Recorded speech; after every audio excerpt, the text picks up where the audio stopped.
Sige. Bayan niya ako dito. Kaya? Filing of candidacy pa lang, umatikabong aksyon na ang mga eksena sa Cotabato City.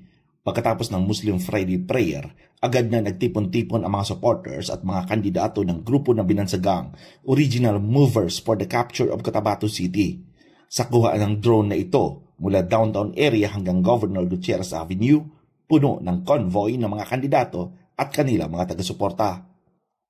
Yun nga lang, sinasala ng mga nagbabantay ng mga tropa ng Philippine Marines at ng mga pulis ang mga pumapasok.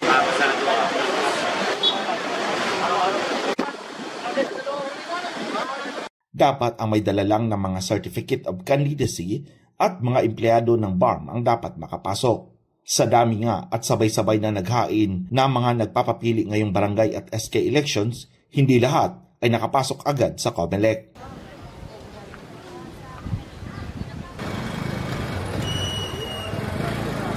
Ang iba ay naka-standby at naka-queue lang sa harap ng PAPCOM office at tatawagin lang kapag sila na ang susunod sa pila. Original na kumabsorb dito sa Cotabato City nung kasagsagan na pinaplano pa lang yung Cotabato City. Samantala, ilang sandali lang sa labas ng gate ng area ng Bangsamoro Government Complex, bahagyang nagkagulo dahil nagpumilit ang maraming supporters na makapasok at samahan ang kanilang mga kandidato. Kaya naman ang dispersal team ng PNP na nakastandby sa COMELEC office sumugod na agad.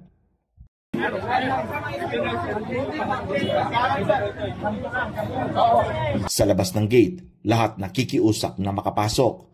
Bagamat nagmatigas ang mga otoridad, marami pa rin ang nakapumiglas na makapasok. Sa katunayan nga, kasama ang ayunan 3 brothers na mga kapitan at kanilang mga kaalyado, sabay-sabay sila na naglakad mula harap ng BGC compound papuntang COMELEC na may flag bearer pa. Dito muling nagkaroon ng tensyon. Hinarang sila ng mga nagbabantay na Marines at Pulis na makalapit sa COMELEC office. Pero naging mahinahon ang mga otoridad at napakiusapan ang mga kandidato na pakalmahin ang mga supporters. Sumunod po tayo lahat sa tama. Kasi paano nyo mapapasunod yung consequence kung kayo susunod? Ladies first! Ilang sandali lang, maayos na silang nakapasok para sa filing of COC. Samantala, humingi naman ng dispensa si Kap Bimbo sa perwisyong naidulot. Hindi daw nito mapigilan ng mga kamag-anak, kaibigan at mga supporters na mainit silang sinamahan sa kanilang paghahain ng COC. Humingi po kami ng paumanhin po sa lahat ng medyo nainip sa amin dahil po sa dami ng supporters namin na nakisabay sa aming convoy papunta po dito sa COMELEC.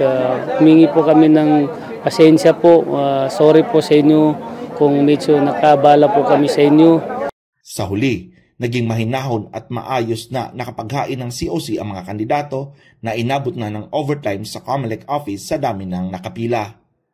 Ang alyansa ng Original Movers for the Capture of Cotabato City ay ang mass-based support ng UBJP at MILF at nakilala noong sinikap nilang makuha ang Cotabato City mula sa dating administrasyon. Kasama si Arwin Parcon at Crisbel May Lorenzo, ako si Ferdinand Cabrera para sa Kutang Bato News.